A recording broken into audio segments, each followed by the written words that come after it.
This is Doug DeMuro, and today we're going to talk about why I buy unreliable cars. It is true, I freely admit this, the cars that I buy are not the most practically reliable and trouble-free vehicles.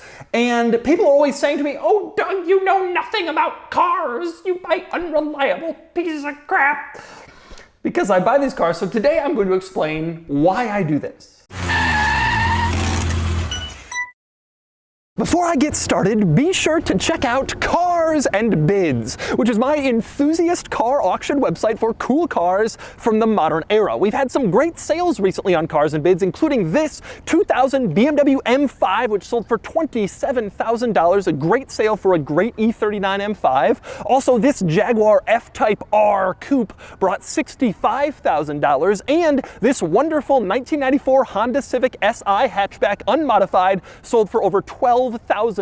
If you're looking to sell your cool car from the modern era, the 1980s and up, Cars and Bids is the place to do it. And if you're looking to buy a cool car, check out Cars and Bids with a great selection and daily auctions at carsandbids.com. Okay, so first a little background here. I do buy unreliable cars. The average age of one of my cars is 2003, the average year, and that includes my brand new 2020 Land Rover Defender. So at baseline, my cars are kind of old. They're 20 years old on average. And beyond that, the specific cars that I've chosen, they're kind of unreliable. It's not like I'm buying like a 1999 Toyota Camry here. I've got an old Land Rover Defender, which is not known as a paragon of reliability. I have an old Mercedes G-Wagon, which is actually pretty reliable, except for the time that it broke down and stranded me. I have this Ford GT, which is also pretty reliable, except for the time that it broke down and stranded me. And then I have this Audi RS2, which amazingly hasn't broken down and stranded me yet, but we all know it's only a matter of time. So why? Why do I do this? This actually offends people. People get really mad whenever I talk about some of my cars, and then to the point where they actually think that I am actually stupid. They're like, "Doug, you're buying this old Land Rover, this old Audi, only an idiot would buy such cars. You must know nothing about cars." And I get these comments. I'm not gonna watch this idiot anymore. He just buys unreliable cars. He must know nothing. Even other YouTubers, Scotty Kilmer, who's like a YouTuber mechanic, he has called me out multiple times for buying unreliable cars. Now, frankly, I think Scotty Kilmer is not one to be taken seriously about anything. But so it's like whatever. But still, like this topic comes up a lot. People are always wondering, why do you do this? So today I want to explain why I buy unreliable cars. Okay, there are a few reasons for this. And number one, to provide a little background. When you go to buy a car, you have a list of things that you want in a vehicle. Like it needs to carry this many people, or it needs to get this much fuel economy, or whatever. And usually near the top of your list is reliability. That's a priority for you. That's one of the things you look for the most. It's a big deal for you. But here's the thing. It isn't a big priority for me. So people say, "Oh, you Doug, you're so stupid for buying these unreliable cars." This isn't stupidity, okay? This is intentional. Like on my top 10 list of things I'm looking for when I'm buying a car, reliability does not appear. It is not one of the top 10 things I'm looking for. It's not something I really care about when I'm buying a car. So let me explain why. There are three major reasons why I don't factor in reliability that much.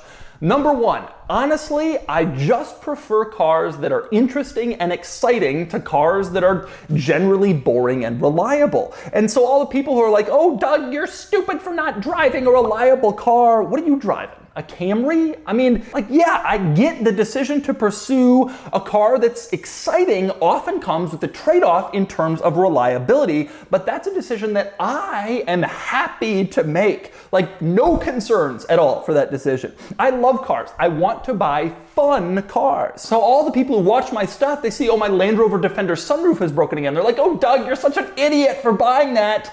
Well, I talk to some of these people and they're driving like a Lexus RX, and I have the very same thoughts about them. Like, "Oh, you're such an idiot for spending all your time in that relatively boring car. Like, I would much rather have my fun cars with my problems than your boring car with no problems, period. That's like the easiest decision in the world for me. As insane as you think I am that I don't focus on reliability, I think it's insane that you could frequently drive a Lexus RX. And so I'm happy to make that trade-off of fun for reliable. So that's one big reason.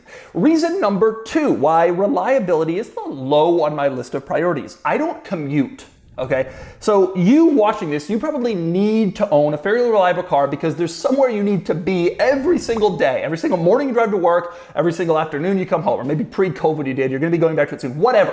You probably commute, you need a car that will actually get you to work. Now for me, I work from home most of the time. Now admittedly, I drive all over the place to review these cars, to film these videos, but you know, sometimes it could be like 100, 200 miles in a day, but I will drive my new Land Rover Defender for that. And even though it's had a few little issues, it's a new car. It's fairly reliable. It's just fine.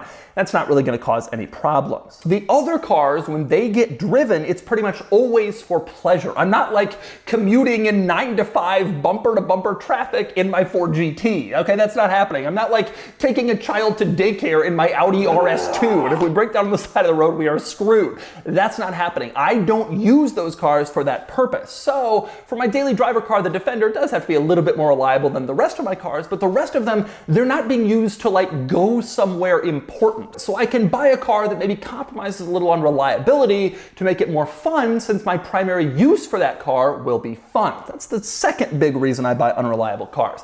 And the last reason why reliability isn't like my main focus is it's also sort of simple and in my view kind of self-explanatory. YouTube has given me a great life, to be honest. I've been very lucky financially, and I've decided to prioritize fun, cool, exciting cars that may be temperamental and costly to own over boring cars. And I've decided that's how I want to allocate some of my finances. And people who are very thrifty may think this is insane. They're driving like a 1997 Toyota Corolla and it's never going to break down, whatever. And I get that, but I like fun cars. It's what I like to have. And I can do what I want with my money, and I choose to spend it on fun cars to buy them and keep them going. Now, you may not get this, and that's okay. Everybody can do what they want with their own money. I personally find the whole watch culture thing to be absolutely insane. People spend tens of thousands of dollars on watches and then go around to other watch enthusiasts and they're like, look at my face, look at my dial, look at my band. I don't care about any of that. I think that stuff is an insane, stupid waste of money. But people do it, and I don't really judge them for it. Like, I think it's crazy that people decide to spend their money that way, but it's their money. They can do with it what they want, just like you might think it's crazy for me to deal with these unreliable cars. I want to spend my money. And, you know, everybody has different priorities and preferences with that sort of thing. So there you have it. That's it. Yes, I buy unreliable cars, but it is not because I am stupid. There are actual reasons behind it. I go into these purchases with my eyes wide open, knowing exactly what's going to happen. It's not because I know nothing about cars and I'm like, oh, what a surprise. This broke down. I didn't know. That's not what's going on here.